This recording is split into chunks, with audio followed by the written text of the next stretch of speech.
comes a new challenger. What's up, YouTube? ChallengerTCG is back again for another part of our set review. This time we're going to be reviewing the Chaos domain. If you guys have not checked out our previous reviews, go ahead and check those out first. Or if you're just interested in Chaos and wanting to know what we think about those cards, then this is the video for you.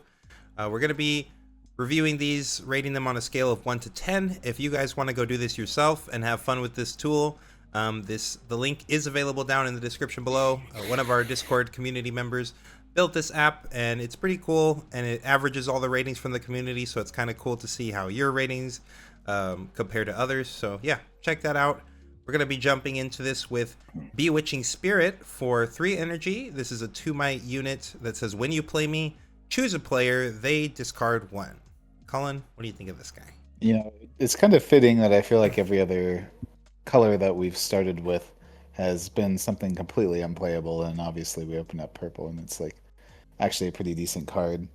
I think this card is obviously not bad as a 3-drop. This is kind of what you want as something that you can play on turn 1 if you want to. Obviously its stats aren't going to be very good at contesting, but it still generates you value immediately as soon as it comes out by giving your opponent negative value, which is always a benefit. And, you know, there are potential other more nefarious things you can do with this card. So as just like a quote-unquote value generator, I don't think this card really does enough. Typically with how this game works, your opponent's always going to end the game with some number of cards in hand. So if you're just using this to make him discard like 1 or 2, then it's probably not going to be worth playing.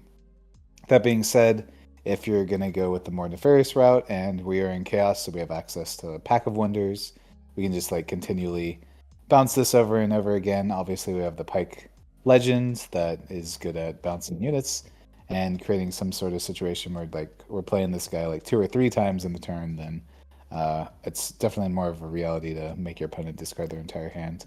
I think that strategy might be a little bit too slow in the game as a whole, fortunately, is nobody's ever a fan of hand lock strategies, but this still is like one of the most unique cards that they printed for that style of deck, as there hasn't really been much in terms of hand hate or discard before that, in terms of forcing your opponent out of it. So I think I'll give it like, I'm going to go with a 6 just because I don't think this strategy is strong enough yet in order to completely lock your opponent out. But I do think there is a world where they print a couple more discard spells, and we're all going to be lamenting at the fact that Bewitching Spirit exists. Alex?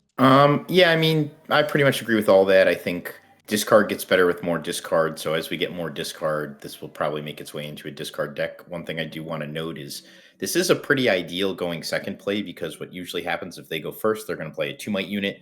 You're going to play this, get a card from their hand, and then if their 2-might unit moves in, you get to offer a trade to them, which is pretty solid. So this effectively becomes a deal 2 damage, discard a card from your opponent's hand, which I think is fairly solid. I do think this is a card that without other discard support is definitely going to somewhat depreciate a little bit in value in the late game, but it can still, if your opponent's playing a deck that doesn't draw a lot, like, and you just draw this, your opponent has 1 card in hand, you just let it rip and take their only card, or they have 2 cards or whatever. So I think there is still some late game value to be had, but I think going second is where this card really shines. And I do agree with Collin's rating wholeheartedly, though. I think a 6 is perfect for this.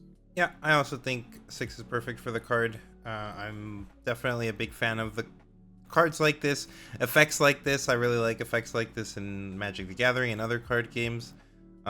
I do think like this is kind of just the inverse of like Lecturing Yordle, right? Lecturing Yordle's the same stats, but you go up 1. This one, your opponent goes down 1. But yeah, I like effects like this. We did notably just lose a lot of draw cards with the ban list, so I think that if like Scrap Heap and Cold Shot were still in the format, this card looks not really that good. In fact, like if you would discard Scrap Heap off of this, you just filter it, like this card would be kind of butt with those cards in the format. But now that draw is really restricted, Dreaming Tree went away as well, I could see this card making a little bit of a mark. Next up, we got Crescent Guardian for 4 energy. This is a 4-might unit that says, if you play the spell this turn, you can pay a Chaos as an additional cost to play me. If you do, I enter ready. I mean, I think this card is better than a lot of the other 4-mites for 4. that have some condition to enter ready. This is a very simple one, to be honest. Albeit there's not really a whole lot of zero cost spells left. Rip Called Shot, so you can't really do this on 4. But I do think it's a reasonable cost to make it enter ready. Just a power, that's probably what you'd want to pay for something like this. That being said, you're never ever probably going to be able to do this on 4 mana. Going second, it could be decent because you can play something like a Cold Shot, a Stupefy, etc. to make this ready. You can maybe use this in Diana if you enter combat that turn on 4. Specifically with her, you can play like a same thing, Stupefy or Stack Deck to get this online. I don't think this card's terrible. I don't particularly think it's great. I'll give it a 5. It is like one of the better 4/4 enter conditions that we've seen, but I don't think it's that great. Yeah, 5's crazy. I was gonna give this a 3 just because it's like, this is a card that is a little bit above the curve in terms of 4/4s, but I don't think this is a card that's going to see any level of play. So I think it's just a unfortunate nature of there being typically better things to do at the 4-cost slot than something like this. So, yeah, I think it's not the worst if you're looking for this sort of effect, but this is the type of card that I see very quickly get filtered out of the list. So be a 3 for me. Yeah, I think the card's a 3 for me too. I'm just really not impressed with this. We're gonna see some really strong 4/4s later in this preview that would make you never want to look at this card again. So next up we got Evershade Stalker, a 3/3 that says when you play me, discard 1, then draw 1. So this is just like a traveling merchant trigger on a 3/3, which I think is pretty aggressively worse than a 2/2. And you know, merchant is something that will typically be utilized multiple times over the course of the game. So I think this is significantly worse. If you're really looking for a way to discard a card, then maybe this is something that we'll see in the future. So for that reason, I guess it's still so mediocre. I'll give it a 3. It's just because there is a world in which we need to discard cards badly enough if they print the right reanimate cards, but it's obviously not a great one. Alex? Yeah, I think a 3 is pretty appropriate for this. Like I said, the 3 slot is always hard because you're not looking to play these most of the time. You only play these when you go second. Your deck's built around going first. So this doesn't do a whole lot to impress me playing this when I go second. It doesn't do a whole lot. It's better than a vanilla, that's for sure. It's better than a lot of the 3s, but I don't think there's ever really a reason to play this. Yeah, I think I'm just like not much more positive than you guys on it, but I think it's like a 4 for me. I think like there's just a lot of graveyard synergy in purple. Obviously we lost Scrap Heap, which would have been great with this card, but like it is notably like a worse Ezreal, but it doesn't cost a power. I think like Colin mentioned, there's reanimator synergies. There's also just like Rasa's still in the format. We would need more cards to get into the bin quicker to like play Rasa's or to like just fuel our fizz or things like that. So I think it's just got some utility in the color that it's already in. Next up we got Isolate for 2 energy. This is a spell that says move an enemy unit at a battlefield to its base, then if there's an enemy unit alone at that battlefield, draw 1. So for those of you that played Runeterra, you might remember this card, and it was fucking bonkers in that game. It was sack a guy at instant speed, draw 2 for 2. So seeing its image like sets off this little dopamine hit in my brain. But it's funny that this card is actually probably better than all of the movement cards that we saw in Orange from this set. Almost every single one. That being said, I don't know that this is incredible by any means, but I do think this is like okay. We have seen though that holding with multiple units is not common. Holding with 2 units, not super uncommon. There are some scenarios where it's like okay, but like this card does draw cards, so at the very least you're getting your money back on it. And we kind of talked at a base that 2 mana things that draw a card are just like fine at a baseline, and then this does have like a somewhat useful effect. It's not action speed, which is kind of disappointing. I don't think this is terrible though, just because it does draw a card at the very least, provided the condition is met, which I think it's rare you're ever going to see a battlefield that's like 3 deep that you use this on and it's useful. I'm going to give this card I think this is like a 5. Like, I think this card is fine. I don't know how much play it'll actually see, but I don't think it's awful, to be honest, like, given that it draws a card. This card's terrible. And it's like, it's a situational draw card. I don't know. I've just cast I've had Fight or Flights in my deck for a very long time, and the amount of time that I've cast it in like my main phase before combat is close to 0. Obviously, that's because you can just cast it in combat too, but Well, I think the situation that this card is asking for you is never going to come up. I'm gonna give it a 2. I think this card's unplayable. I think a 2 is a little harsh, but I do agree that I don't think the card's very good. The draw is going to be super situational, but like paying 2 to like get rid of a massive body from the battlefield can still be useful. We don't have FOF anymore, so like if you really need an ability like that, maybe you'll still play this card.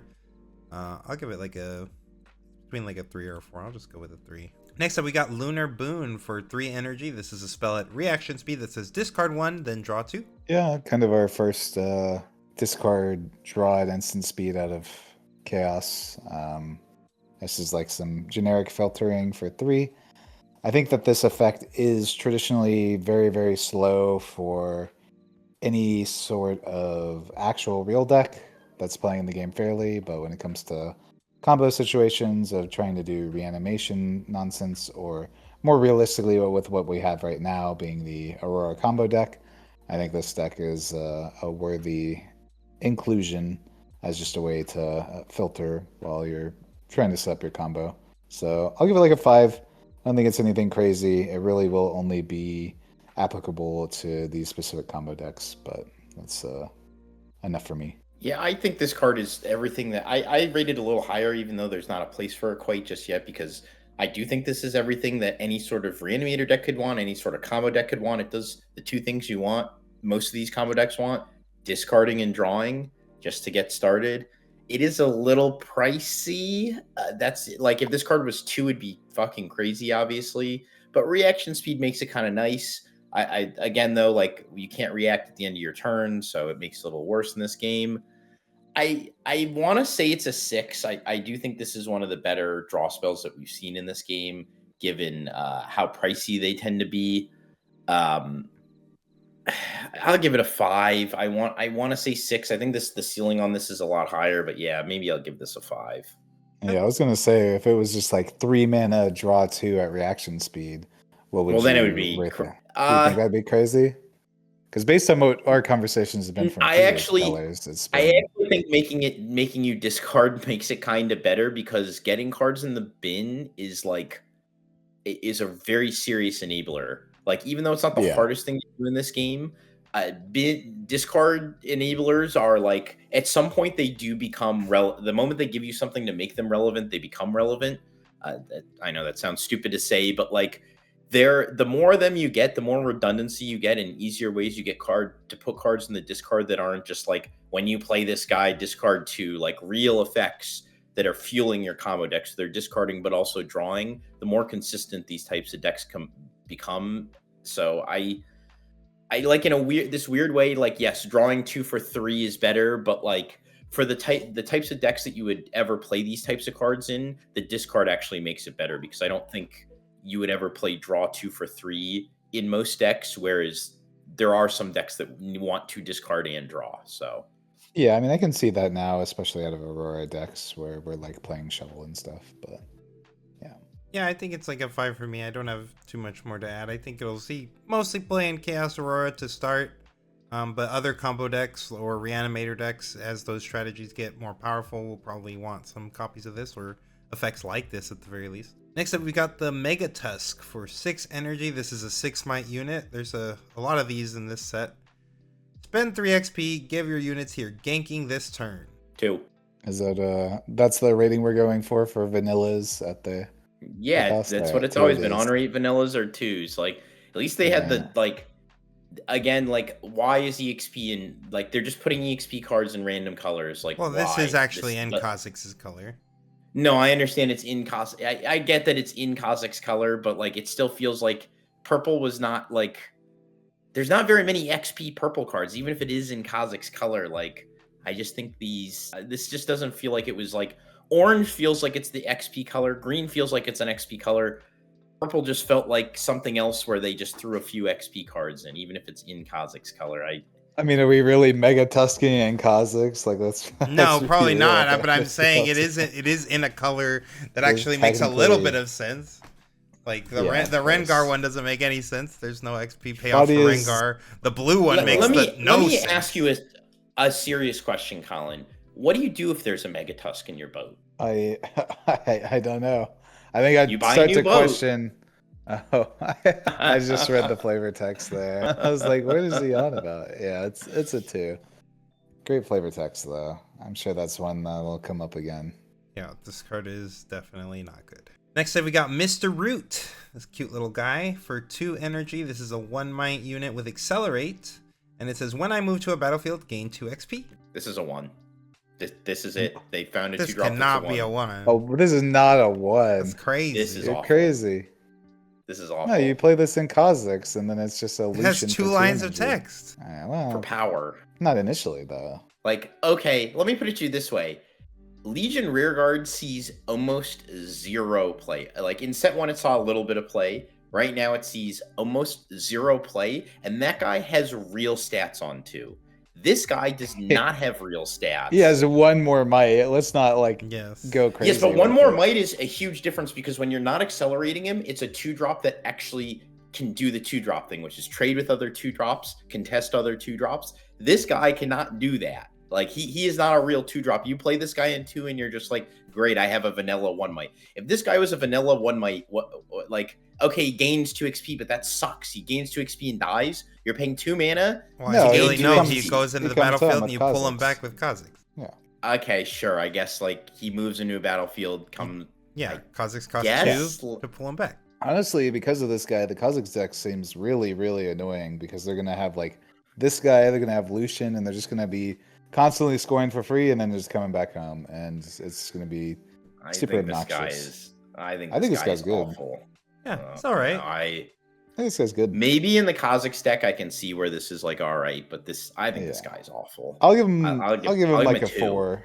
I'll give him a 4. Oh, that's Yeah, crazy. I think a 4 is I would give fine. him. I'd give him a 5 if the Kha'Zix decks was a little bit better, but he's like super obnoxious with the Kha'Zix, and definitely will be included in all the Kha'Zix decks, I think. Yeah, I think just when I move, gain 2 is a lot too. Like if we already have so much movement shenanigans in purple. So I mean, if we get like Yeah. a more XP heavy purple deck that either wants to farm XP or that wants to like spend a ton of XP, like you could just move this guy all over the board, do all the ride the wind I could- tricks, and you collected like 6 XP in 1 turn with ride the wind. Like, Well, it's I only guess- moving to a battlefield, so you can. oh, okay, Yeah. not for moving back to the base. Sure. Yeah, Yeah, I mean, like, you could I like don't- send in, you could ride back and then send it in again, and then Yeah. like flash and do all that sort of stuff to the same I battlefield. just 'cause it doesn't maybe have in the to scroll for Kha'Zix it. deck because it's guy to retreat, but like outside of the Kha'Zix deck, this guy's a straight 1. Like this guy's No, unplayable. I think if there's literally they print a single other purple XP deck, it'll probably still use this guy because 2 XP is a lot. Next up, we got Starcrossed for 3 energy and a power. This is a reaction speed spell that says return a friendly unit and an enemy unit to their owner's hands. Oh god, the card everyone's been talking about and complaining about, huh? As oh, how do you feel about this card? I as an don't like Aurora this enjoyer? card. I really don't like this card. Really? Yes, it's reaction Really? speed. They can literally do this to my Elder Drake trigger. It is not okay. Yes.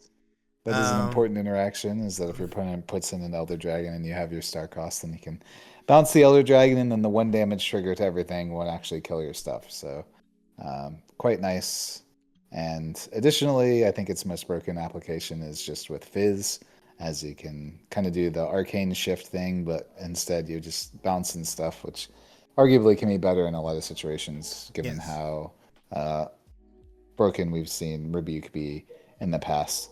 That being said, it does have one significant downside, which is that it costs 3 and a power, so it does get defied, as well as not so fasted. But if the worst thing that I can say about this card is that your opponent has the ability to counter it, then like pretty much everything can counter something, right? So Yep. I think this card will be really strong. I don't know if it'll just be played as like a flat spell in all purple decks, or if it'll be trying to do the Fizz combo. But either way, I'm gonna give this card like an 8. I think it's pretty good. Yeah, notably, it can be countered in Aurora by the orange counter spell. That card says if it targets exactly one of your units, so it doesn't actually care that it targets a friendly unit.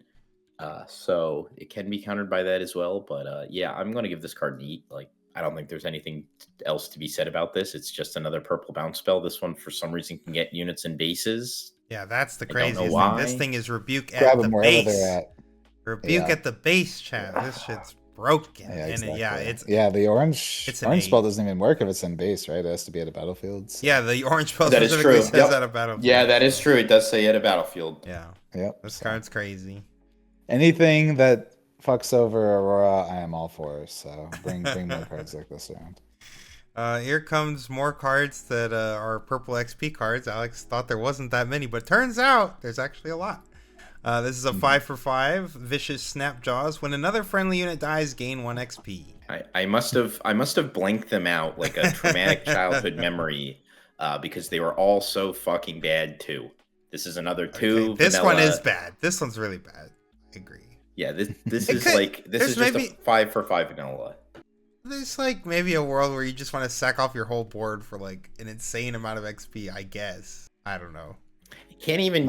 Why doesn't this card should like count itself or something? I know cards don't see themselves die in this game, so it doesn't make whatever. I'll give Just it get- a 2 just as get- well. Just If get there it was out like of a my big skull. XP payoff, maybe you could do it with like all the sprite tokens, and then you play the sprite's gear for 2, and you play the 5 cost spell for sprites, and you sprite everywhere for all the CXP and have absolutely no payoff because there isn't one right now. So Yep. I mean, yeah, I'll give it a 2. I think it's an XP engine, but like it does seem like they gave purple a good amount of XP engines, but like there's just no payoff in the purple. Like there's no big 12 drop Yi or something in this color or something, anything even close to like that. So like I don't know why I would be wanting to sack off units just to gain a little bit of XP points. Next up, we've got the Walking Roost for 5 energy. This is a 6 might unit with Deflect. It says, when you play me, choose an opponent. They play a 1 might bird unit token with Deflect.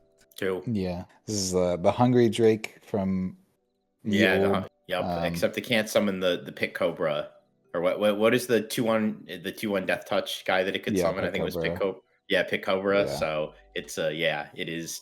That's exactly what it is. Yeah, I think this is a 2 as well. This effect is just not good in this game, even if it is slightly above cost with our friend George's favorite keyword there. It is just not very good to give your opponent a unit that they can just throw away and score for free. You're essentially playing this and giving your opponent a point for free. And what are we getting out of that? We get like an extra might above rate. That seems terrible compared to some of the other options that exist. Yeah, I think this card's really bad. 2 is fine. Yeah. Next up, we've got Abandon for 2 energy. This is a spell at reaction. It says, counter a spell, return it to its owner's hand instead of putting it in their trash, and predict. Yeah, they really like making the commons of this color so much better than everyone else's.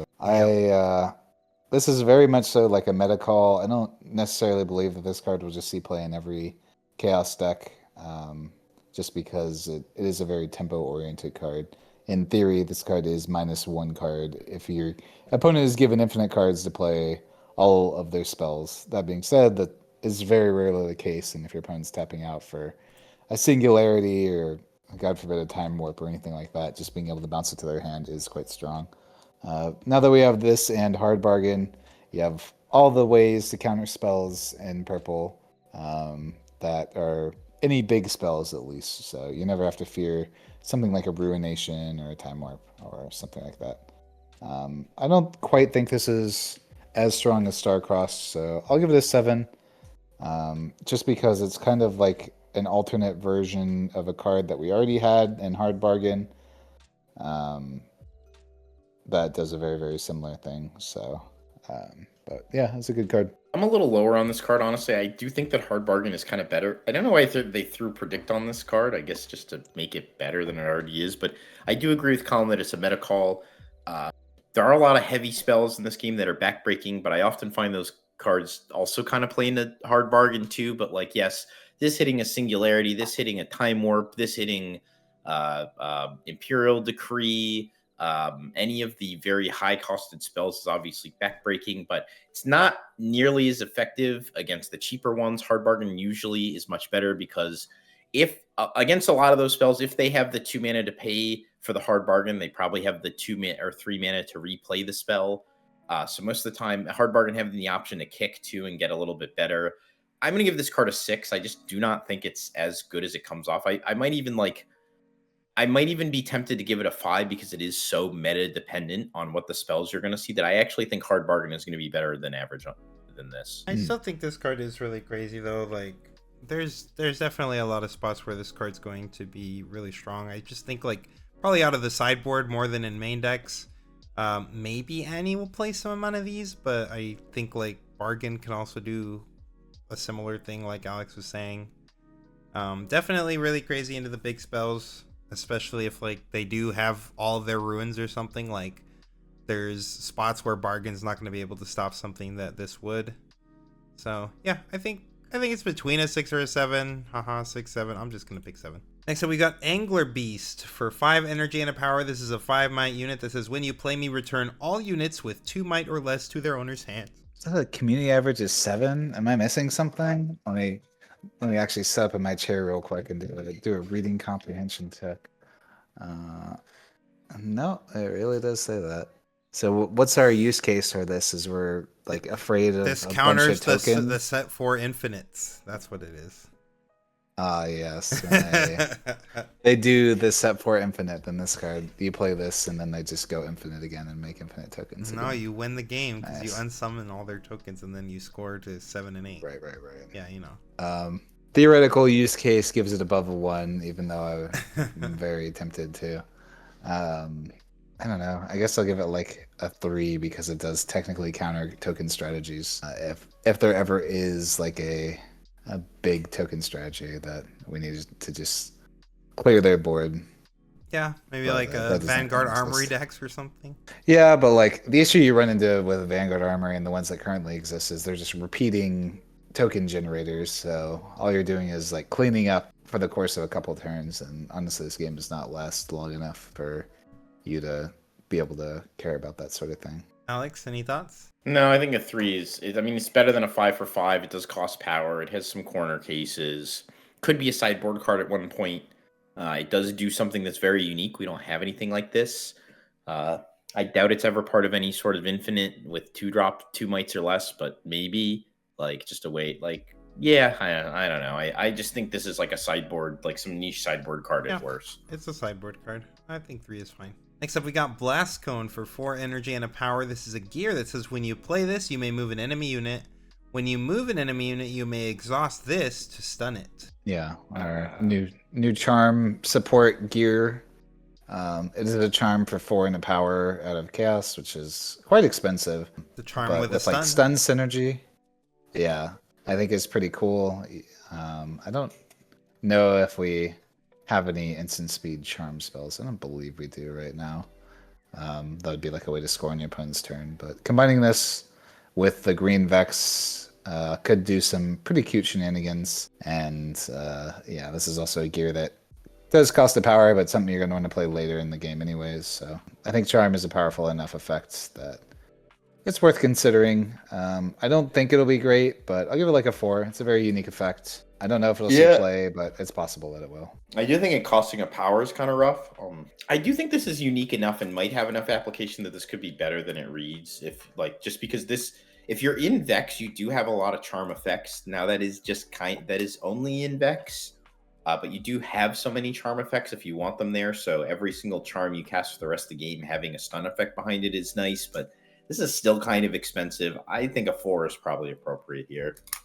Yeah, it's definitely expensive, but if you get multiple uses out of it, if you get multiple stuns out of it, that's cool. But I do think like having a charm, specifically a charm that's a gear, is pretty interesting because like there's obviously going to be situations where your opponent is for instance holding up like not so fast. Well, I guess not so fast would stop it, but Defy, I guess, right? And so like Defy can't actually stop this because it's a gear, not a spell. So it's kind of interesting that it's a spell effect, but on a gear. 4 is fine for the card. Next up, we've got Existential Dread for 1 energy and a power. This is an action speed spell. It has repeat 2, so just for 2 energy, you can do the repeat.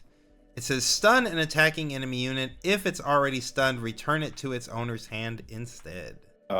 as fuck. This card's absolutely absurd, and I've played with it. I'm not just reading it. I played it in Vex.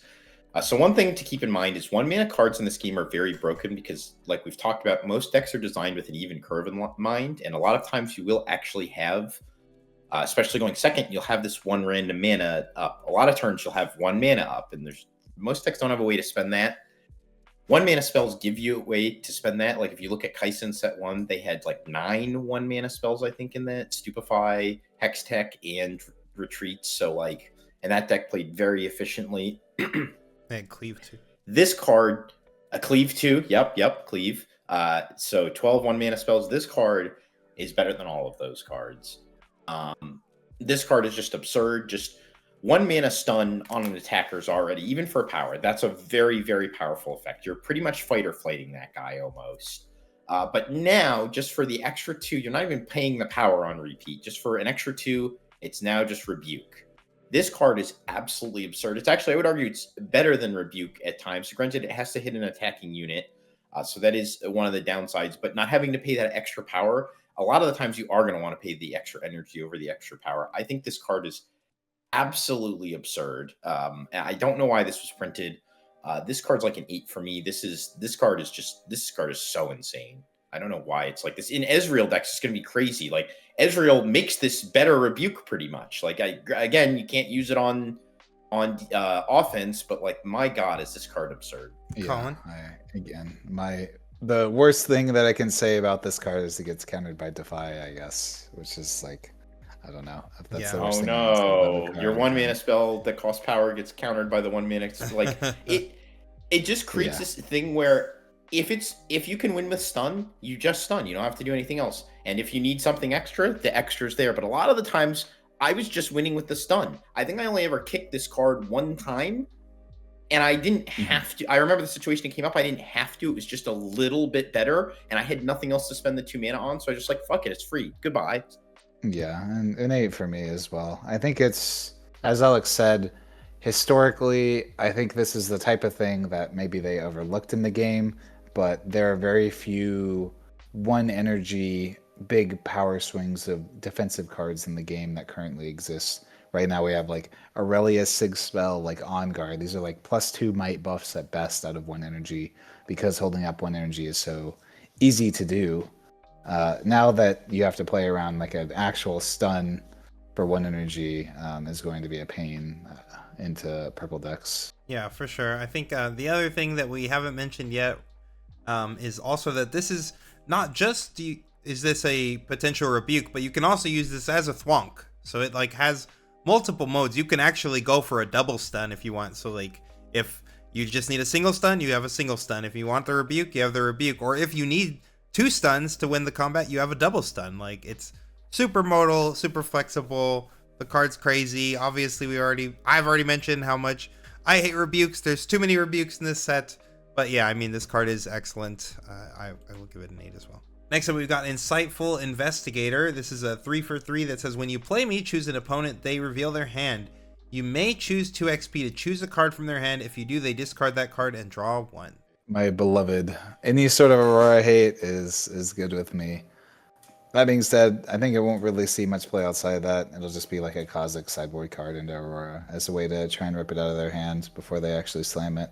So, I don't know, that warrants like a 4 or 5, and my, I guess a 4, just because I don't think it's really playable outside of that. But, oh, I see. Actually, you know what, I'll give it a 5. The fact that it enters and you get to see their hand regardless, I think is something worth considering upon a second read. So, yeah, I don't think it'll really see much play outside of sideboard tech from Kha'Zix right now. But, cool card all around. Alex? Yeah, I mean, start over. Yeah, I mean, it's fine. Like, it's a 3/3 on rate. It is XP requiring, but I don't hate this, especially in the discard theme where I talked about more discard is better. Even if this one makes them draw, taking a super relevant card, I think, is sometimes just as good as just discarding that card and just discarding that card and them not getting the draw. So I do think the requirement on this is a little annoying because it can't be splashed. So I think that kind of holds this card back, and it doesn't have an inherent way to gain XP on it. So it even in multiples, like let's say you played this and the first one you didn't have enough XP for, but it could level up the second one. So the second one you could play without the use of anything else. But yeah, I mean, it just feels a little too strict for me. I don't think this card is that great. I'm going to give it a 4 just because it is very restricted to one specific archetype. And even when you pull it off, I mean, it's a discard effect and it's like a Thoughtseize effect, but they still do get to draw a card. So Yeah, I still think, I mean, like Collin mentioned, outside of XP, you can still use it just to get a look at their hand. I still think that like a 3 for 3 that just looks at your opponent's hand is still a decent card, at least. Like, definitely a great limited card. I would want this in my limited decks for sure. Yeah, I think it's 5 is fine for this card. Next up, we've got Scryer's Bloom. This is a 1 energy gear that enters exhausted, and it says kill this, pay an energy, and exhaust it. I don't know why it says exhausted if you're killing it, but whatever. Predict 2, then draw 1, gain 1 XP. Yeah, I mean, besides the name that's a little too on the nose, it's interesting to me. I don't think this card needed to come and play exhausted, to be quite honest. I do think this card was like could have just been activated the same turn. I get that. Then it's like kind of it sort of becomes a stack deck, but it's not quite a stack deck. Still, you have to pay 2 mana for it. You don't quite get to look at 3. I mean, you do get to look at 3 if you want, but the third one is like a gamble. I guess you get the XP, which is an upside. But yeah, I also don't know why it had to tap itself. That seems like a weird one to me. Yeah. It's so that otherwise. It can't do it the turn. Yeah, you could do it the turn. So It literally dawned to me the moment I said it. Yes, it's because you could just play it the turn it's played. If it didn't tap itself, so it wouldn't care if it came and play exhausted. So yes, but I also don't think this needs to come and play exhausted. I think that's like this card probably could have just been 2 mana. Look at the predict 2, draw 1. I think that would have been fine. Neatly enough, if we ever have a deck that requires gears, this is a gear that can like sit on the board. What is this card in Magic? It exists in Magic. I just can't think of what the name of it is there, but it is a card that it comes in play, and then you can pay 1 to crack it, and it's like scry 1, draw a card. It's like a very it's like Baubles. Yeah, I was gonna say Mishra's. I was thinking Mishra's Bauble, but it's not quite that. But yeah, there's a lot of them that do it. But yes, Mishra's Bauble is another one. Right. So like I think this could have been something like this could be even better in a gear deck where you want a certain number of gears, and then when you need to like actually cash in on this, like you've gotten your gear based effect and now you need to cash in and you do your drawing and stuff. So I think this card's actually all right. I just hate that it comes in play exhausted. This might be a little high, but I'm gonna give this card a 5. Interesting. I'm gonna give it like a 4. I think it'll see a little bit of play and like the Aurora decks maybe. But the fact that stack deck, obviously the GOAT, like that card should have never been printed. But comparing this to stack deck, where they're like, you got to do this every 2 turns to get an effect and it costs twice as much as stack deck. Yeah. In order to get this effect is just like crazy. It's functionally the same thing as stack deck, because with the Protect 2, you can recycle both of them and grab the third card. So you're always seeing 3 cards regardless, but you also get less information than you do with stack deck, because you don't get to see what that third card is that you're drawing. So yeah, I think the card will see play in like the combo decks that have nothing better to do with their early turns, and that's really about it. Yeah, and those decks are pretty much just the Chaos Aurora right now. But yeah, I think that the card is fine. It's like a 4 or a 5 for me as well. I'll give it a 5. I'm positive on it, of course. Aurora player. Next up, we've got Sinister Poro for 2 energy and a power. This is a 1-mana unit that says, when I attack, you may pay an energy to move an enemy unit here to its base. 1. This card is a 1.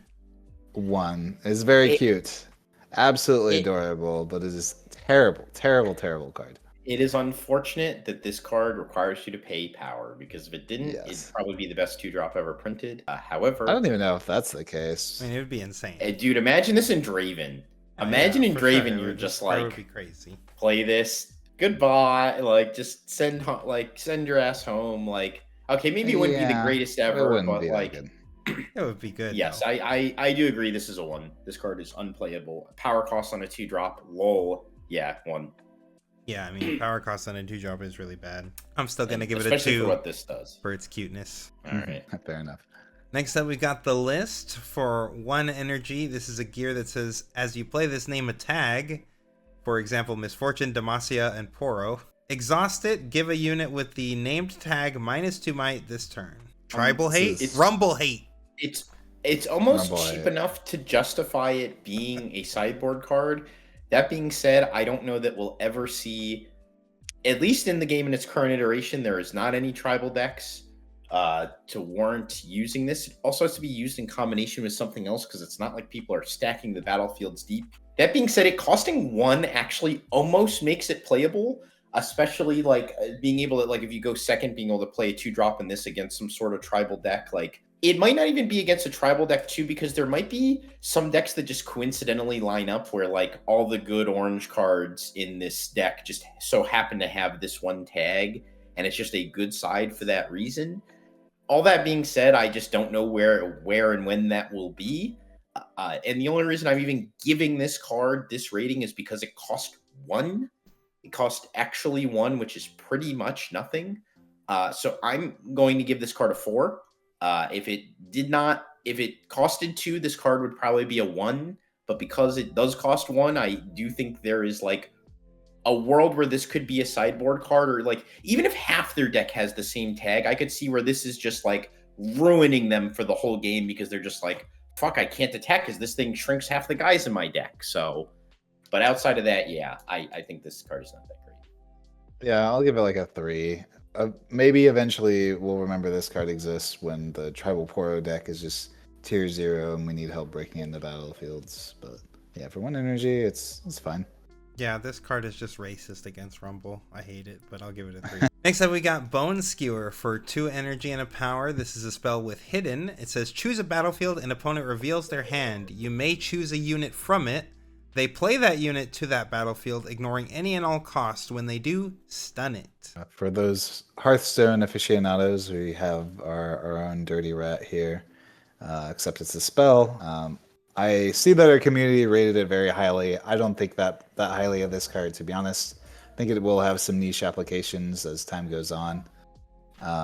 But typically in this game, we're not quite to the point where we're trying to fish out like combo pieces and kill them. Additionally, you also have to have a large enough board at one of the battlefields in order to actually do combat with whatever it is that you're pulling out, similar to Dirty Rat from Hearthstone. I am a little bit lower on this card.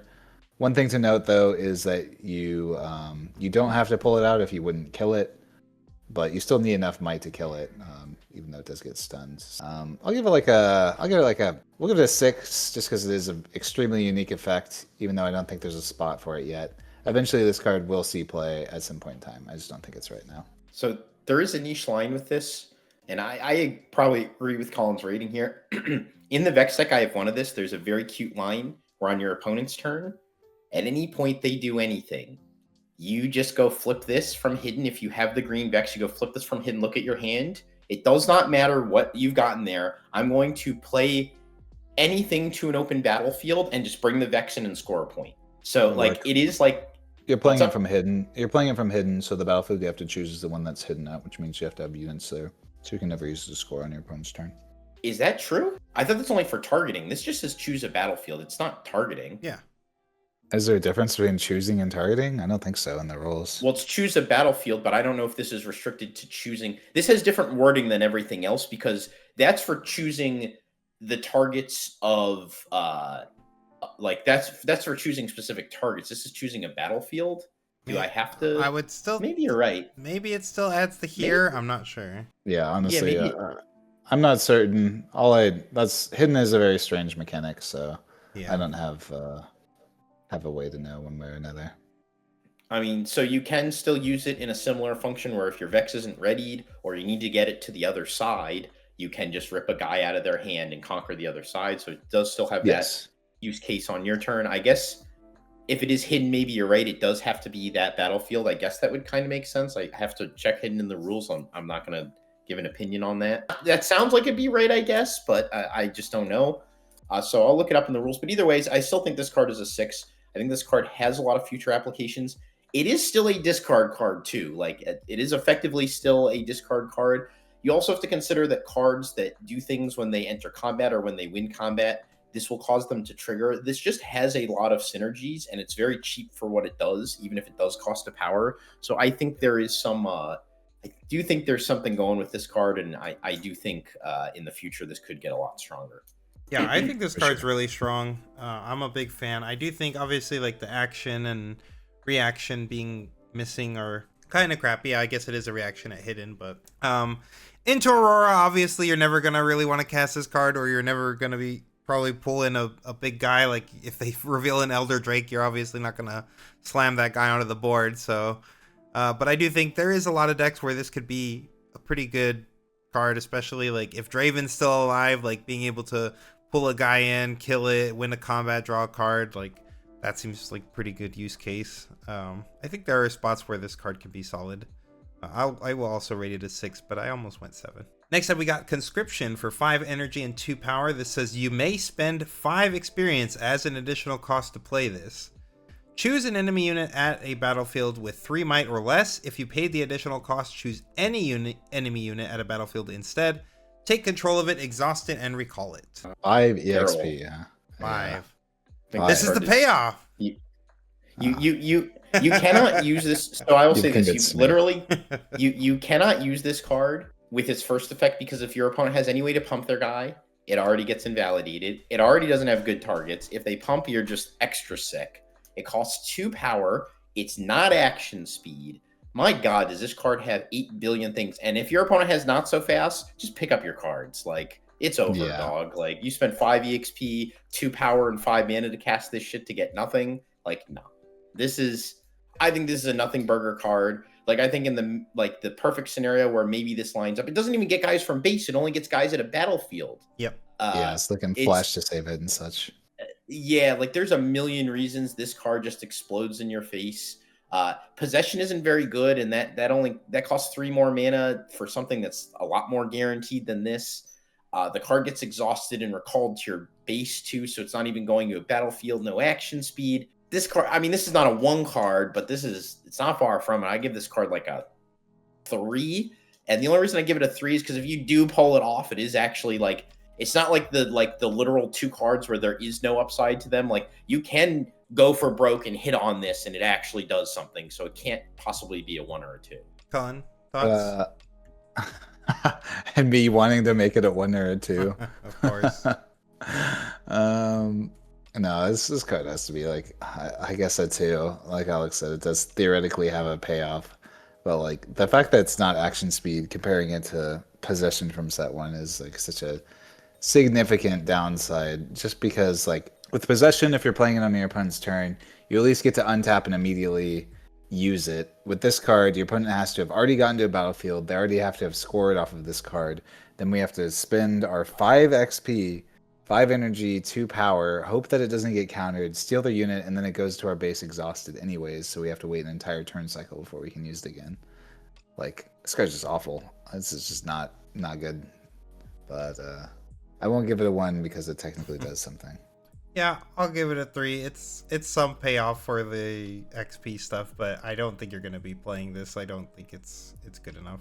Next up, we've got Evelyn Entrancing. This is a 2-for-2 champion unit with hidden and backline, and it says when you play me from face down on your turn, you may move an enemy unit at a different location to my battlefield. Notably, whenever we do end up getting the Eve legend, then she'll be the first one to just have a 2-for-2 as their chosen champion, so she doesn't have to run 2 drops.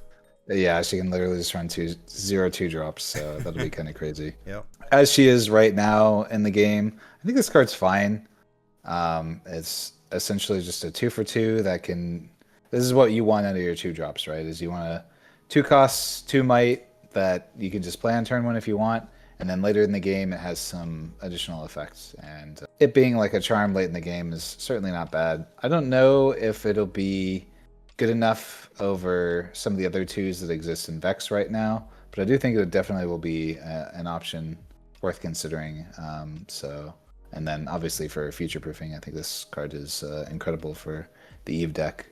Being able to just never miss a turn 1 play. I mean, there were times in set 1 we were wanting to play Teemo only because you could play a 2-cost 1 might every single turn one and start setting up your game plan. So I'll give her a 6. I like this card. So this is something you might have missed, and this is why I don't think this is card as good as it reads. It says, when you play me from face down on your turn. Yeah. Which means that you have to set this, and it has to survive a whole cycle in the face down. Yeah, I know. I think that's a little slow, personally. I do think this effect is good, don't get me wrong, but I do think it's a little slow because you do have to hide it. You can't flip it the turn you set it, and then it has to survive a whole turn in the battlefield. I think this will be decent in whole decks like Vex.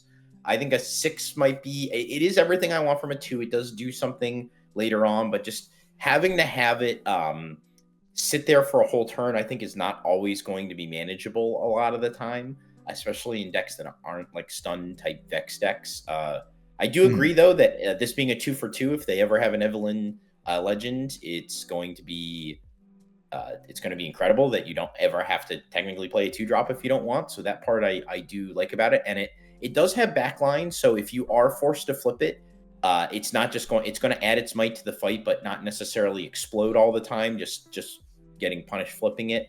That being said, I do think it's pretty good. I do think being a 2 with upside, it's like pretty solid. I'm still going to give it a 6 just because it has enough upside from a 2-drop to make it that 6. I'm a little more on the negative side than Collin is here, but I do think for what a rated 6 2-drop has to do, this checks the boxes in my mind. I'm pretty high on the card. I think a 6 is what I'm going to give it as well. But yeah, it's more of a positive 6 on my end. I think the card's really good. Backline and hidden are solid lines of text. Like, obviously the backline doesn't matter that much, but it matters when you do the flip thing so that this thing doesn't die. And I think where this was meant to be design wise is like, they want you to use this with Pike so that you hide it, you pull in something, you eat it. The Evelyn doesn't die because it has backline. Then you use the Pike, you bounce it, you spend the gold from your last bounce to set it and do it again. Like, I think that's the magical Christmas line. I think that was the design intent of the card. But I think that just in general, like, purple just has it has Tide Turner and now this card. Like, the thing about the hiddens is, like, while I do understand what Alex's concerns are, and I agree, like, most of the time these hiddens that have had to stay hidden for a full turn are not super great, but a lot of the times when you're hiding a card there, like, your opponent is even less incentivized to go there. So unless they're just sitting there, like, they can beat everything, they can beat switcheroo, they can beat whatever, then, like, usually if you hide a card, they're like, oh, I'm just gonna avoid that battlefield this turn. So this probably will actually resolve itself, and like Tide Turner, like, its worst case scenario is it can still flip up for 2 more might, so it's still not like something they want to attack into. I think the card's really strong. Yeah, I mean, we've seen cards like Bushwhack get some utility out of being hidden just for the bluff, like you said, and, you know, our typical go-to rate that we're looking for a hidden card is about +4 might. So obviously this being a lower rate but having a significant upside of just being able to, like, kill one of your opponent's units for free is quite incredible for just a 2-drop as well. Next up, we've got Heedless Resurrection for 2 energy and a power. This is a spell at reaction speed. It says, and it's an additional cost to play this. Kill a friendly unit. Play a unit from your trash that costs no more energy and no more power than the killed unit, ignoring its cost. This card was one big fucking mistake. They're going to regret printing this card. And one thing they were smart enough to do was make the unit cost, because while you might be thinking, oh, you can kill the card in response, but there aren't any reactions that really kill cards. But you can counterspell this, and that will cause this to explode miserably in their face. However, all that being said, if you're not playing against a deck with Defy, I think this card's a fucking mistake. They're for so many different reasons. A reanimator strategy, one, should not ever be this cheap. I understand that it does require a unit of equal cost, but, like, you get 2 mana a turn in this game. It's not hard to just, like, create loops, especially if they print more cards that are in line with Bryn here. That's the biggest one I know on everybody's mind, is bringing back Bryn here. If you have any way to do it before they make an action, just shuts off their whole turn. And there's a lot of ways to keep looping that, especially with Ferris Forerunner, where you get 2 tokens, you sack it, you get the Bryn here, you can pack it back. You can use Annie Chosen Champ if you're an Annie to pick it up. Annie also untaps you the mana. There's just so many foul doors that this opens, especially at 2 mana. The power cost is just like the bare minimum they could ask of this. If not now, I think at some point in this card's future, they may regret printing this. I think this effect is just ridiculous for what it does.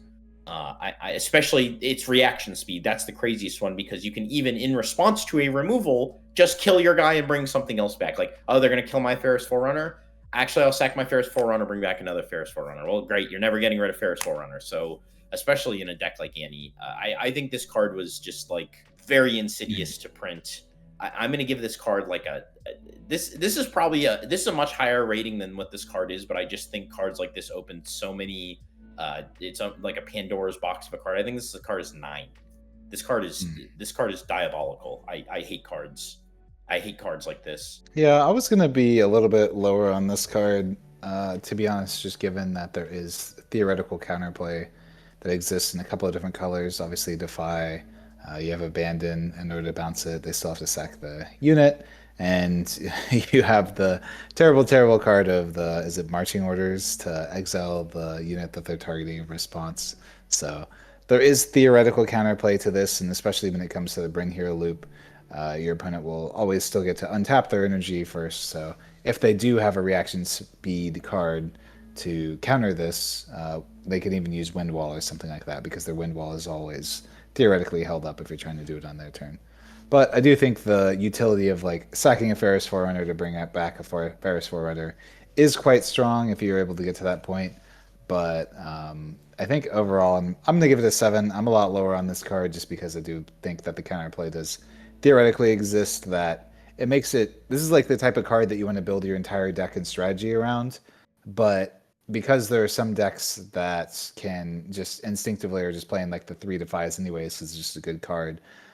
It's very difficult to build your entire deck around this strategy in my mind. So granted, like having to play Bryn Heroes and Ferris Forerunners, those are good cards anyways, so it's not substantial, but you still need to have some way to get them into the trash a little bit quicker. So yeah, I do think as long as you're not playing against counter spells, that the spell's insane. But when you do start coming up against the counter spells, like, yeah, sacking a really large unit is not something you want to be doing when it could just get defied or wind walled or, you know, anything.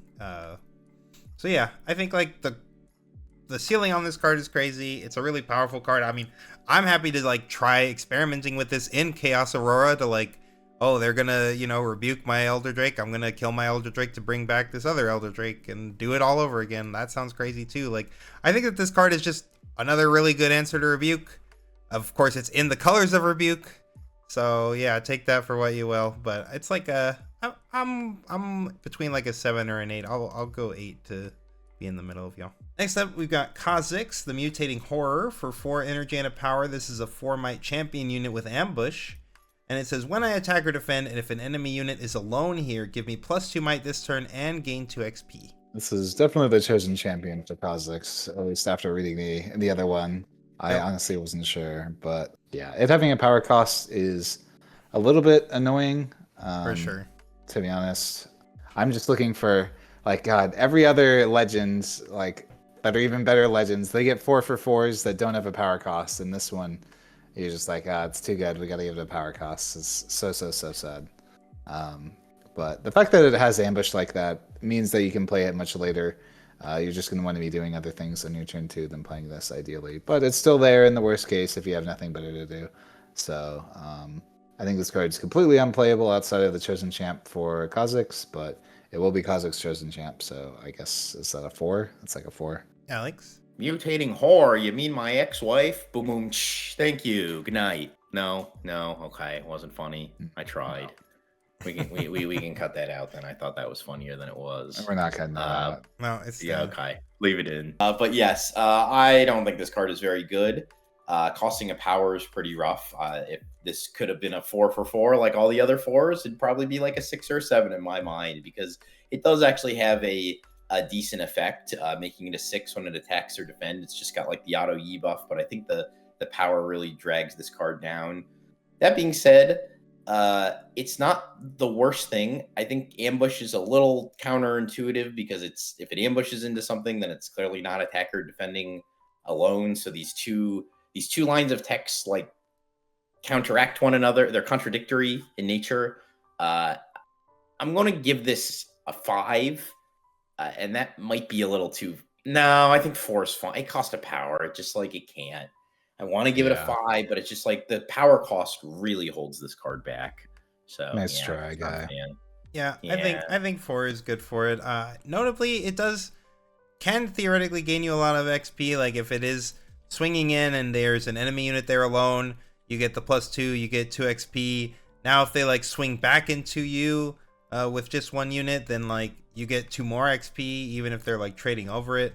If for whatever reason you can like stun them or do other things, like you get the +2 might keep stacking too because it's this turn. So like if for whatever reason they come into you multiple times with an enemy unit, you can keep getting +2 and keep gaining 2 experience. So you can actually like farm a lot of experience if you can have ways to like, you know, I mean, we don't have fight or flight anymore, but just ways to keep your opponent from actually running this over. Next up, we got Medulli the Gatekeeper for 7 energy and a power. This is a 6 might unit. It says, I cannot be readied, but you can pay a chaos power to move me to an occupied enemy battlefield if my might is greater than the total might of enemy units there.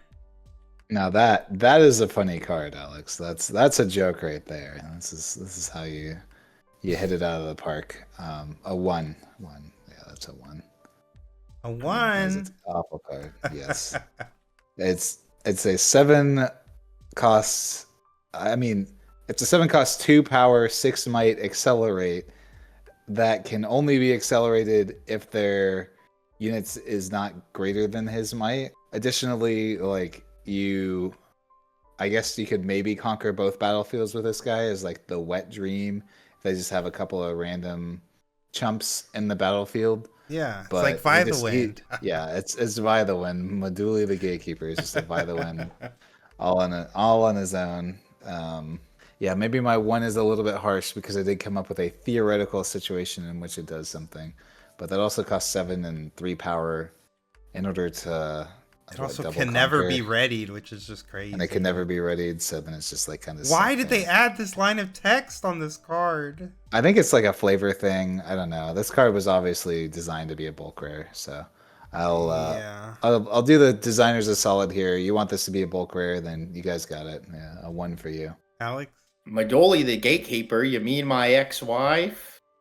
No, that wasn't as funny. See, there you go. Yeah, nice there's nothing funny. The last one was funny. This card is just sad. You said it was funny, but this is not. No. Yes. I'll give it a 2. This card is not a 1. This card, the upside of this card is you do get to capture both battlefields. It cannot possibly be a 1. A 1 is a card that has no functional upside, like absolutely 0. Like you can live the wet dream with this card and capture both battlefields. I'll even give this card a 3. Like, not allowed. No. I'm gonna be the gatekeeper. You're using your veto. Okay, it's not a 1 though. If you live the wet dream with this guy, as horrible as he is, it's actually good. There is no living the wet dream with cards like Prize of Progress. Sure. With cards like some of the other ones we've shown on these videos, like. Those units can at least be readied. They can still go in the battlefields if your opponent. This guy can go into battlefields too. If your opponent occupies them, yeah, they just play into this guy. They could have at least made this ability action speed. Yes. If it was action speed, I would give you the 2 for sure. But it's not. You can only just do it during your main phase, and your opponent just has to like sit there and take it, I guess. This card's butt. I'm gonna give it a 2 though, but this card is major ass. It's a low 2. It's a low 2. We call those 1s where I come from, but okay. Okay, next up we've got Pike returned for a 3/3 champion unit with hidden. It also has backline, and it says once each turn when an enemy unit dies while I'm at a battlefield, play a gold exhausted. Doesn't seem very good to me. It's just like a 3/3 on rate. You can hide it and pop it out and backline it and like, okay, great. Maybe your guy was already beating the other guy. It just seems like a bad way to make gold. And the hidden doesn't really matter. I guess you get a 3. Like this is kind of what a hidden does. We said 4 might. Well, this gives 3. And I guess they can't opt to kill this guy if you already have a guy that's beating their guy. But I don't know why they're coming into you with a guy that's already beating their guy. So like at least you can stop a conquer with this reasonably, right? So like if they're coming over you, like you have a 4 might unit, they come in with a 5 might, you pop this guy out, he always wins the fight and gets a gold. It's like a +3 for 1 power. It's a pack a cub with a lot of extra with a lot of extra text. Yeah, it is just a pack of cub. That is true. It is pretty much pack a cub that gets you gold. Like the backline doesn't even really matter because most of the time when they came into a pack of cub, the pack of cub wasn't the thing they were killing anyways. They were just trying to kill whatever they came into originally. So the backline is like almost irrelevant. This is just pack a cub that makes a gold, and pack a cub that makes a gold is still pack a cub in my book. I'll give it a 3. It's not I'm not that harsh on this card. I think this will also be like potentially the chosen champ for. What would you give pack a cub? I'm gonna give this guy a 5. That's for, my boy Tog, wherever he is. This one's for you. Shout out to there's no fucking way. Like zero chance. Like they made Pack a Cub 2 for us. Okay, I'm more in the 4 camp, but I do think this card is decent, and the backline is the way he gets the gold. So like, yeah, that's why he's got the backline, right? All right. Yeah. Next up, we got Synra Transcendent for 6 energy and a power. This is a 6 might champion unit. It says, while I'm in a showdown, your spells have repeat, 2 energy, and a chaos. I guess this is supposed to live some sort of wet dream of storming off with like this and an Ezreal and a Vex, and you get her and a Vex into a combat, and now all your spells functionally have repeat 1, and then like I don't really know what we're doing with it at this point, because typically you can just win without having to jump through all these hoops. I'll give her like a 4. Too fat, too slow. I'm gonna give it a 3. There's probably a combo deck that wants to use this, but I don't see what it is. It's just a 6. Like if this was a 5, it'd be a lot more reasonable. But like a 6 is so expensive. It still has to be in a showdown. It doesn't just do this naturally. The repeat cost isn't even that like crazy juice, because most of the cards that you could play in showdown are not the expensive ones anyways. Like if this could give Singularity repeat for 2 and a power, this card be juicing. Like if this just worked in the base, but like most of the cards are going to play in showdown cost this anyway. So it's like just the same thing as giving them almost natural repeat. I don't think this card's very good. Yeah, I mean, I don't think it's very good, but I think it has its use cases. Might be part of some combo at some point. I'm gonna give it a 4 also, just because the art is badass. Yeah, that's true. Next up, we've got the Baron Nasher for 10 energy and 3 power. This is a 12 might unit. It says, as you play me, add the Baron Pit battlefield token to the board if it's not there already. If you do, I enter there. The battlefield, for reference, has units can move here from anywhere. And it says, I can't be chosen by enemy spells and abilities, and other friendly units have +2. Just I thought it was here, but it's other friendly units, just period. Actually really good. Yes. So this is the single hardest card I think I've ever seen to evaluate in all of Riftbound.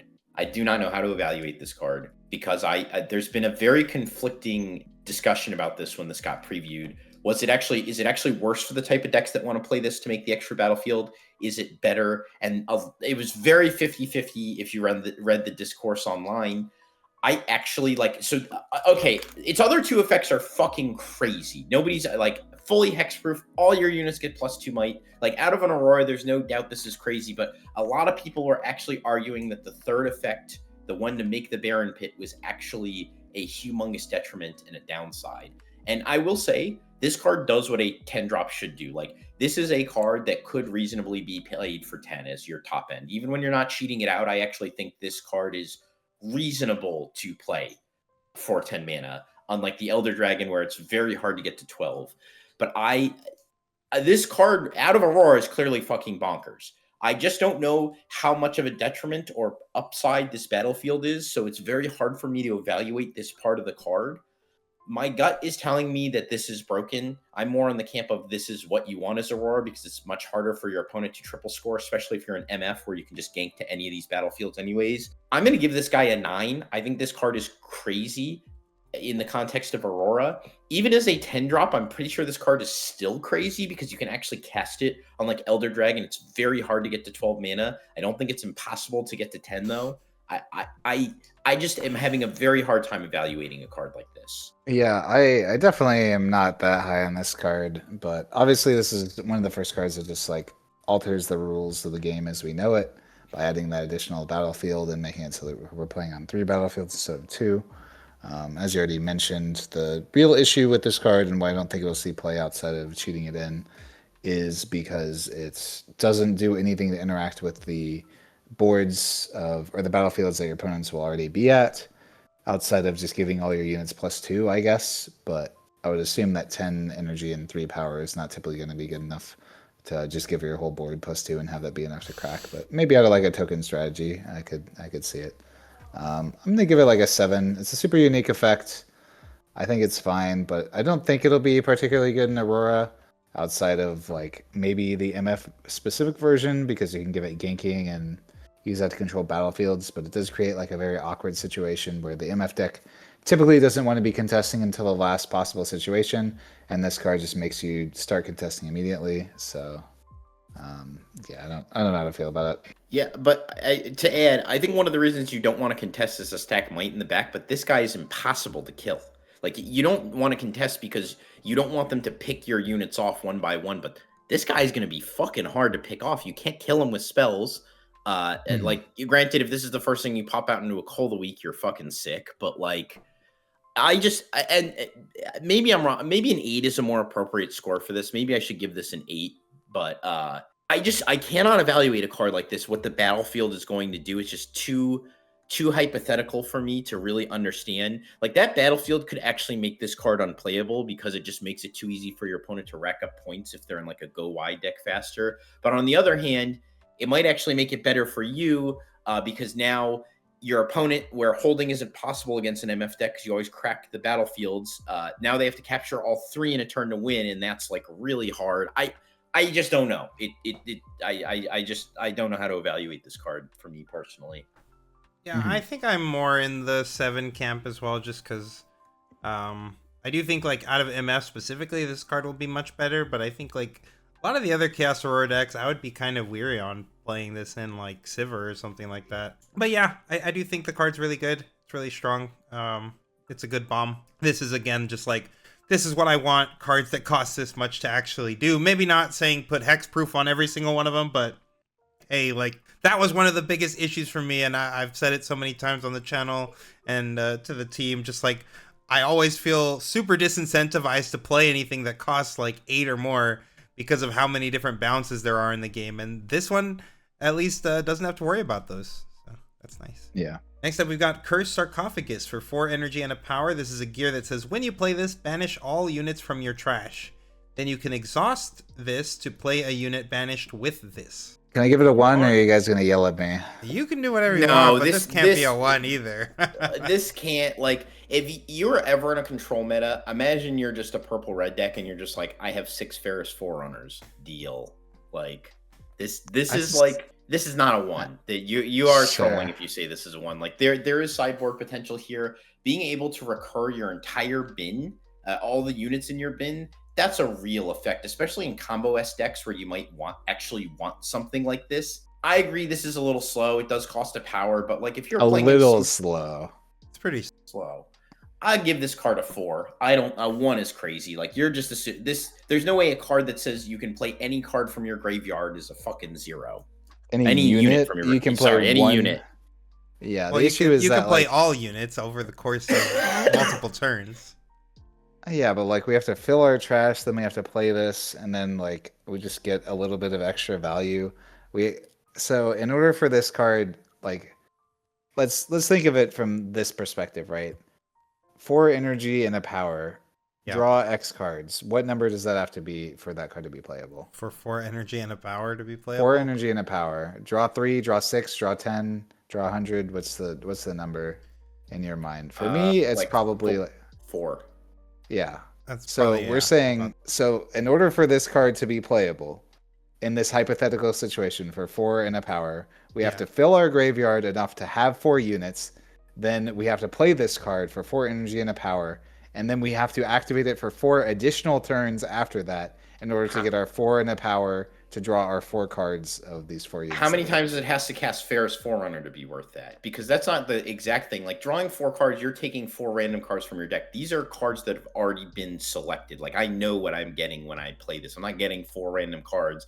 If I get to cast 2 Ferris Forerunners versus a Victor deck with this, then this was worth its 4 mana, I promise you. But like again, this is meta dependent. Like it just depends how much of that exists. It's good, like specifically only in super grindy matchups. I just don't think these matchups like really exist. I don't know if it's better than the shovel. I feel like the shovel does what this does, but better. I'm like, we can just be getting +2 might and like reviving a guy immediately without having to banish it too. That's the other part that's a significant drawback, is like you can't even use this with stuff like Rasa because you're going to empty your entire grave. When I saw this card, I thought it was like the most unplayable piece of trash I've ever seen. So I'm gonna stick with what I said. I think it's a 1. A 1. I'm not. I think this card is unplayable garbage and we'll never see play. Okay, I do think this card is pretty unplayable garbage, but I think it's better than 1. I'm gonna probably land around like a 2 or a 3. I'll give it a 2. Next up, we have Diana, No Longer Human. For 4 energy and a power, this is a 3 might unit with Ambush, and it says when you play a spell, give me 2 might this turn. This card is a 1. This card is not a 1. There's no way this card's a 1. What the heck? Awful. This card is fucking awful. I promise you. This is 4 might, dies to Falling Star, absolute pile. No, it doesn't, because every spell you play gives it +2, so it doesn't die to Falling Star. Hit it with 1. Yeah, okay, you're gonna with 1 buff spell. Sure, like I think this card is just absolutely awful. I think this card, it's a 4 might, is a 4 energy, 3 might for a power. For a power. This card is awful. Like maybe it's not a 1, I'll give it a 2. But this card, why doesn't this card have fucking deflect or something? This card sucks. Like this card is slow moving. Like even if you combo all your spells, what are you comboing all your spells into? Like, what battlefield do they have where this is, like, so worth it for you to blow your load with your spells on your turn to get all this, like, extra might? Like, for 1 spell makes her barely above rate, like a 4 for 5 for 1 power. If that's what she was, with Ambush, she wouldn't be that great. 2 spells, 4 for 1 power for 7. All right, that's a pretty decent unit, but we're not rating that broken. 3 spells, okay, now she's cooking. Now she's a fucking, sure. Now she's a 9. She's fucking crazy, but like, well, I think we're talking about the defensive capabilities. It's just like an Aurelia Fervent. It just gets huge. Yeah, it's just, we've seen Aurelia Fervent as a card that, as Anton already said, where it's just like, oh, this looks like pretty unassuming as a 5 cost for 4 might, but just having like 1 unit that can be extremely large does have some merit. I will agree. Aurelia I think this one is significantly worse. Yes, this is not as good as Aurelia Fervent. I agree, it's not as good as Fervent. Yeah. It's not even close because Aurelia Fervent, every time you try to kill her, anytime you try to target her with anything, you risk power. You don't risk that to do this. You risk nothing except your spell to do that. And if you have a big damage spell and then can come into her, you can still actually kill her. The other thing is that Aurelia has actual pump spells in her colors. This color combination doesn't really have any pump spell. It's literally every spell, Yes, I understand. My stack deck is +2, yes.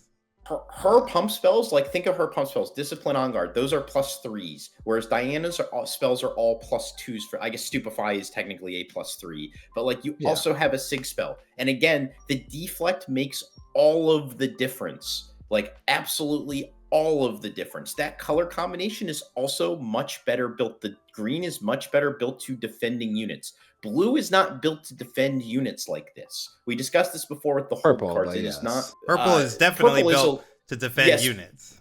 Purple is built a little bit better to defend units, but Aurelia works so well because it's in the 2 best defend unit colors. Whereas this is in 1 really good defend unit colors and 1 not very good defend unit colors. I mean, one could easily argue that blue is just the inverse of green because they have pumps. Blue has shrinks, and all of the shrinks are pumps. Yeah, but but the shrinks are not nearly as good as the pumps. Like the pumps are way better. Stupefy is a crazy shrink.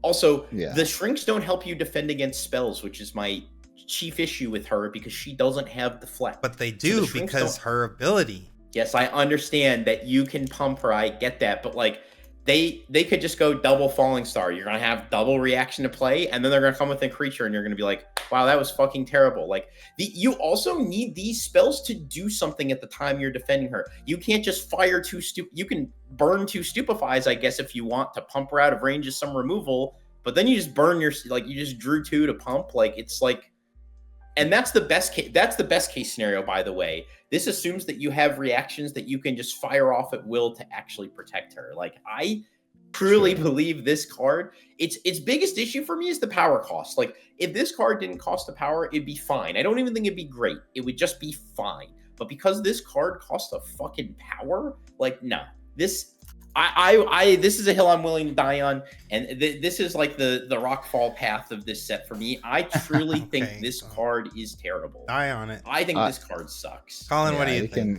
You can die on your Diana hill. I think this card's like mediocre. Yeah, I don't think it's as bad as Alex is like saying a 1 or a 2. But like when you compare this card to Ravenbloom Student, like what are we doing here, right? Like. You're going to tell me this card is so much better than Ravenbloom Student by having 1 extra base might and doubling the trigger that we need to have it cost twice as much and a power. Right. That's absurd. Like I don't think it's that necessary. A 1 or a 2 I think is a little bit extreme, especially when we've seen decks like Aurelia exist as this like spells matters sort of strategy, but I do think that this color combination doesn't have a ton in terms of reaction based buffs that we're going to be going for in order to prevent her from just getting like Singularity or Falling Star off the board, like you said. So I'll give her like a 4. I don't think that she'll be particularly great, but I understand what they're going for here. I just don't think that's it's a pass from me, dog. Yeah, I'm in the 4 camp as well. I don't think the card's great, but I don't think it's the worst. And I know what the last card is here. I'm curious where everyone's at. Vex Apathetic for 4 energy, no power, and 4 might. This is a unit with deflect, and it also has when an opponent plays a unit while I'm at a battlefield, stun it. They can't move it this turn. Yeah, that second line of text is just absurd. I don't know why they put that there when they're just like, they seem to really like shooting themselves in the foot, where they're like, we printed this really cool ambush mechanic. We have accelerate units. Let's just print a 4/4 without a power cost and just completely shut down all of these mechanics. And then we'll just give her a deflect too, just in case. Yeah, this card's absurd. I think this is the new Kaiser of just like, if you're looking for a 4-cost unit that you want to throw in your deck, just throw a Vex in there. If you're in purple, then congrats, you have access to Vex. The only thing that has a hesitation for me is if I think this card will be universally played in all purple decks, or if it'll be more specific to Vex. And of that one, I'm not really sure. I haven't really figured out where purple's meta really ends up lying. But I do think that there is just a lot of what this card does is truly absurd. I'm between a 9 and a 10. I think my gut's telling me it's not quite the perfect card for whatever reason, so I'll give it a 9. A 9 or a 10? Holy fuck! I'm getting fought to the death about Diana, and this card's a fucking 9 or a 10, bro. You don't think this card's rocks close? Have you been smoking? What are you thinking? This card's incredible, but I think it's like, I played it in Vex. This card's like a 7. Like in Vex, 7? It's very good. Yes, like the play in Vex, it might even be like an 8. But like in other decks, and I haven't tried it in other decks yet, but like the play pattern with Vex is very simple. Especially if you go first and you're on Targon's Peak, it's move into Targon's Peak, play this on Targon's Peak, untap 2. If you have any spell in hand, they'll never break you. It's fucking, you are holding there probably for the rest of the game now, and it's fucking over. However, it is not a fucking 9 or a 10. The fact that you said or a 10 is fucking crazy to me. This card is not. I didn't know I was this card has to. Okay, under the gun. This card still has to be. This card still has to be at a battlefield. It's not like this card is just in base and now every unit is stunned for the rest of the fucking game. I do think like, that's a this significant card still downside. Has to be. This card still has to be exposed at a battlefield. Now, granted, the play pattern of when you put this behind the cat, even without Targon's Peak, is crazy. When you're like the tank cat plus this, and you're just like, you're not breaking this on turn 2, bro. Like there's like almost nothing you can do to break this. That is, that play pattern is insane in Vex, and this is definitely my chosen champ.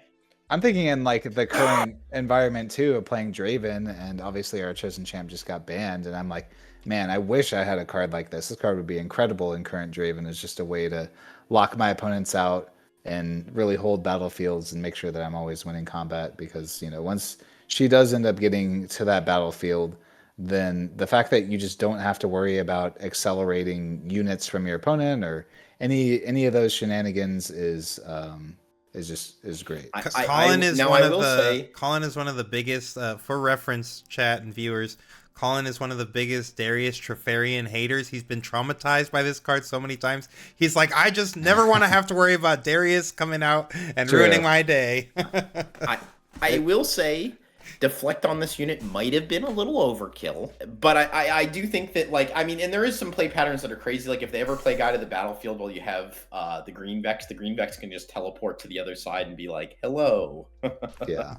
So this is just like, there were points where I was wanting to play I don't remember, the green 4/4 with deflect. That was like a card that I was like already kind of playing. Yeah. And the fact that this just like shuts down complete strategies, and it really fixes the whole issue I think this game has, where like there's so many things that you have to play around while you're trying to hold the battlefield, because they're like, oh, I have to play around, as you already said, Darius, I gotta play around Kaiser, I gotta play around all these accelerate units, all these things that can just now all these new ambush units. Yeah, all these ambush units, and Vex is just like, no, while I'm at a battlefield, you have to, your mental stack, you don't have to worry about all those cards, just worry about the spells that they have access to, and then if you can play around those spells, then you're good. And even if they have to target me with their spells, then I at least have deflect. So it just kind of answers all the potential things that are going to break battlefields. I think that its biggest downside and why I didn't rate it like a full 10 is because holding as a strategy is not really a common thing that exists in Riftbound as of current. So yeah, that's just, but like we've seen all the dead blooms that people are trying to play. Oh god, like Dead Bloom just gets stunned. Nice. Yeah, goodbye Dead Bloom, goodbye Rengar, all of you, be gone with you. And then it's just like a 4/4 with deflect. Like that's just an actual on rate card that I don't mind. So yeah, I think this card's incredible, but to each their own. Yeah, I'm more in the 8 camp. I do think the card's really insane. Great line of text, great lines of text. And I do think that, yeah, this is literally like, if you could design a card it's still a slightly overtuned card, but yeah, if you could design a card to make a whole deck work, this is what that card would look like, because yeah, the amount of things you just don't have to worry about is insane. I actually really like Vex too for next set. It's one of the deck, it might be the deck I actually end up rating the guide about. I'm just not quite sure how this deck beats Aurora, so that's one thing. I'm gonna have to. Yeah, you're purple. You can play Starcrossed and Rebukes, and I Existential Dreads. I mean, yeah, your legend is just a Grove of the Godwillow, which was like, but when tell me how many Grove of the Godwillows traumatized you in set 1. Yeah, I mean, I could never beat that card. So the problem is the Elder Dragon makes it so that like the turn before that guy comes out, I can't hold anywhere, because it's just like, what am I gonna do? Lose my whole fucking board? Like, yeah, you're not so fast. You start cross it. Sure, yeah, you not so fast. I love that the things that are most controversial was Diana no longer human. That was our most controversial. Yeah, at least we got that on there. Yeah, so number 1 card Vex, number 2 card Abandon, and number 3 Heedless Resurrection, and then our bottom 3 was Mega Tusk, the Walking Roost, and the Snapjaws. I can't believe Abandon was higher than Existential Dread. I think that card's broken. I mean, I think this is based on the average of our community's ratings. So, sure. With the exception of the controversial one there. So. Because I think we had Starcrossed a little bit higher too, but yeah. Well, if you guys disagree with us, let us know down in the comments below. We will be back for the final part of the domain set review with the next video. And if you guys like videos like this, you want to see more videos like this, then hit that subscribe button down at the bottom. We will see you guys next time. Bye-bye. Bye. Challenger TCG is now powered by TopDeck.gg. TopDeck.gg is the tournament software you want to be using when hosting any tournament. It has instant pairings, a robust mobile app, integrated payments, and an easy-to-use interface, all for just $12 a month. You can get a free 14-day trial right now if you want to try out the software and use promo code CHALLENGER for an additional month free of charge. If you decide you want to keep the software, use promo code CHALLENGER25 for a 25% discount off your yearly subscription plan.